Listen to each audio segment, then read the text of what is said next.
Should you wait for the iPhone 14? Wait a second. What?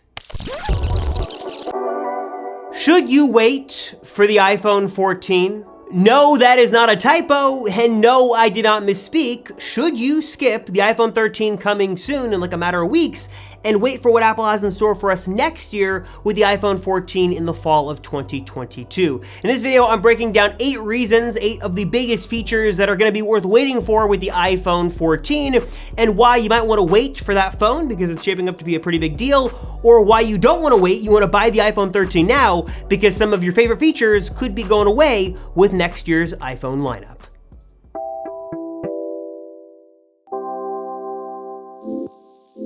As we get closer and closer to the official launch of the iPhone 13, there is really little we don't know about these new iPhones. And of course, like every year, there's some good news and there is some bad news. We're all very excited to see the notch finally shrink and get a little bit smaller. We're gonna get ProMotion displays finally on those Pro-end iPhones, some camera improvements, a new A15 Bionic processor, bigger battery, all that stuff is all well and good. But of course, there's also some bad news on some features we thought were like a done deal for this year's iPhone lineup that will sadly not be here, RIP under Display Touch ID. It's not looking like it's gonna happen with the iPhone 13, but that sort of raises the question about the iPhone 14. As we learn more and more about those phones and the more exciting stuff that comes out, this seems like a very big upgrade that might just be worth waiting for.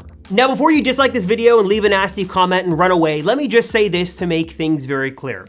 You gotta take all this with a major grain of salt. Obviously, a lot of these rumors probably will not be true, but a lot of them are also coming from credible analysts, journalists, people who have been very reliable in the past. So as long as we all know that things could change, then we can all have fun and look forward to the iPhone 14. And if you believe the analysts and the rumors and the journalists who have been right before, there is a lot to get excited about for these new iPhones. First off, let's talk about design of the iPhone 14 because this is where things get really interesting right off the bat. Now, we really don't have any clear indicators on whether Apple is going to give us a whole new design or a slightly tweaked design of what we have right now with the iPhone 12 and what will come with the iPhone 13, but that's not really the big story here. Really, the big story is all about the screen size options and the 4 iPhone models you can get in the fall of 2022 because things are gonna be a little bit different. Obviously, if you've been sort of following this channel and the Apple rumor mill, you'll know that this year is the last year to get a flagship mini iPhone. You can say goodbye to the mini line with the iPhone 13,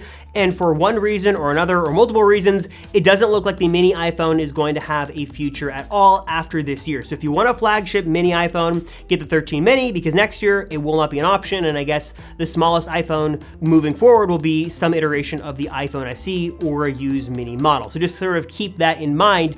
And now with the mini gone, what will Apple put in its place? And this decision, I think, is super fascinating because what we're hearing is that Apple is going to stick with 4 models of the iPhone 14, but they're gonna have 2 different screen size options. So there will be an iPhone 14 at 6.1 inches, an iPhone 14 Pro at 6.1 inches, a 6.7 inch iPhone 14 Pro Max, and a 6.7 inch iPhone 14 Max. So not a iPhone 14 mini, but an iPhone 14 Max. And honestly, I think this is a great decision and maybe one Apple should have made all along, because I know there are many people who love the mini iPhone, they love sort of the flagship iPhone experience in a smaller form factor, but I know plenty of other people who love a really big screen iPhone. They love large fonts, whether it's grandparents, parents, aunts, uncles, friends. A lot of people want the largest iPhone screen possible, and many of them will actually buy the Pro Max version, not because they want those Pro features, but just because they want the largest iPhone screen they can get. So in that sense,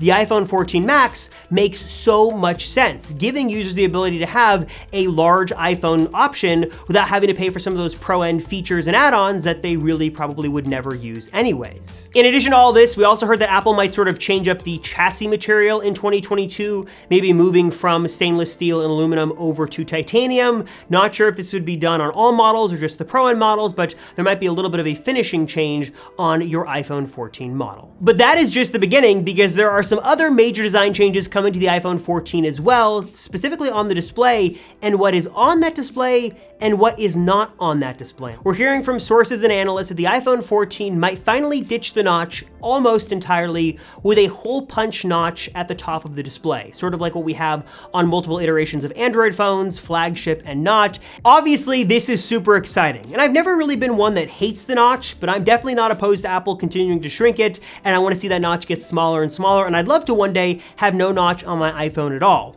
But as excited as I am for the idea of that, I'm also not super optimistic given Apple's track record, because if you look at the iPhones over the years from 2017 to 2021, this is the first time the notch has gotten any sort of change, and it's just slightly shrinking with the iPhone 13. Obviously, Apple could make some big changes between the 13 and the 14 models, and they definitely have the technology to make all this happen, but for them to wait this long to make any change to the notch and then do another drastic change next year makes me a little concerned if these rumors are actually true. So even though I'm a little skeptical on the removal of the notch, what I'm a lot less skeptical about, and what I think will definitely happen, hopefully with the iPhone 14, is, drumroll please, under display Touch ID, or at least Touch ID in some form. Obviously, this was supposed to be on the iPhone 13. It was going to be a really big deal. And then it sort of seems like over the last few weeks and months that Apple sort of pushed this off the 13 to a later iPhone, hopefully coming next year with the iPhone 14, though there are multiple rumors to break down with this one, so let me kind of tell you everything we know.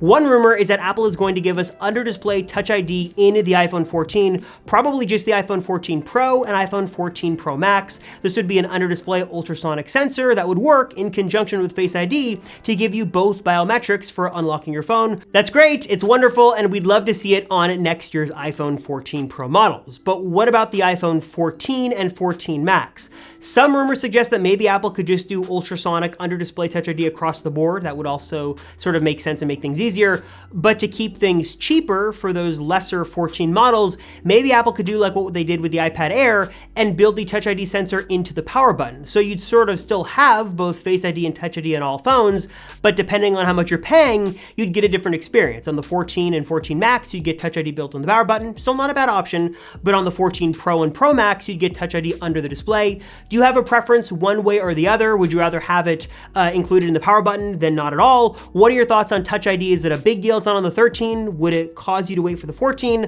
Let me know in the comments down below. Next up, let's talk screens. So obviously the big deal here with the iPhone 13 series this year is that the iPhone 13 Pro and Pro Max should finally get ProMotion 120Hz variable refresh displays thanks to the LTPO technology going into those phones. Great, wonderful, really nice to see that. But what could happen next year? We know that Apple sometimes will take Pro high-end features and then bring them down the line to all models at a later date. Could that happen with ProMotion? Well, some rumors suggest that yes, this could. So with the iPhone 14, all 4 models could have this high refresh rate ProMotion display, which would be super great to see. All models should still be OLED, and really the only big difference here is display size. So again, 6.1 or 6.7 with the regular or the Max versions. It kind of is up to you on what you want to have in terms of size, and then other features would sort of follow whether you got the 14 regular or the Pro series. The screens really shouldn't change all that much, just the screen size options available, and possibly ProMotion on the entire 14 lineup. So far, so good, right? I mean, we've got a smaller notch, we've got some design changes, we've got ProMotion across the board. All things are looking up for the iPhone 14. 2 thumbs up from me so far. So if all this is good, what could potentially be bad? Well, this next bit of news might turn some of you off from this phone entirely and make you want to buy the 13 and not buy the iPhone 14 at all. And that all comes down to this little thing on the bottom of the phone called the port. Now, obviously we had heard rumors for a while that the iPhone 13 Pro would not have a port, but for one reason or another, it doesn't look like that's going to happen this year. It looks like all phones are going to have a port. It's sort of a done deal. But could the same be said for next year with the iPhone 14? We know Apple is sort of working towards this perfect iPhone future that they have that has no ports and no buttons. That's just one sort of seamless, beautiful slab of glass. It's definitely what they want, but it's all about when are we actually going to get there and how are they going to do it. Now, I have seen the theories that Apple is just going to remove the port off of one iPhone, so maybe just the 14 Pro Max would have a portless option, or I guess no port at all, and then the 14 Pro, 14 Max, and 14 would still have ports, like Apple would start with just one to sort of test the waters.